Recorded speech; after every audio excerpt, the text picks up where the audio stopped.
One of the great truths that I've discovered about prayer is that there's an extraordinary power of prayer when our lives are surrendered completely and wholly to God.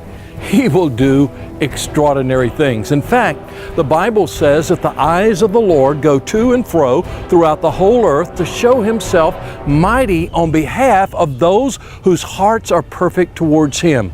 And God will do extraordinary things. I was in Norilsk, Siberia a number of years ago. It was right after the collapse of the Soviet Union, and I went there to preach the gospel. It was the first time that ever had a meeting like this. It was very historic. I stood in the stadium.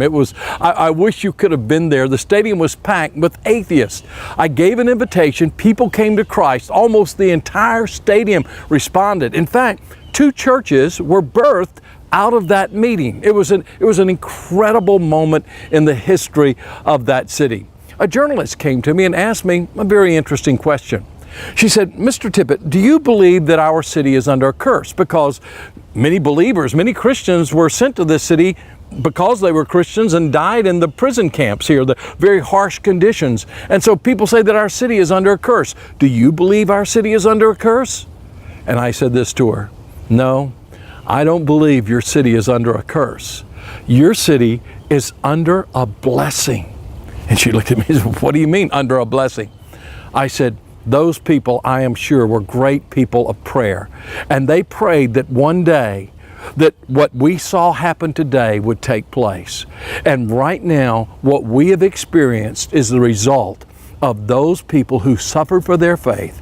It was the result of their prayers. You and this city is under the blessing of their prayers."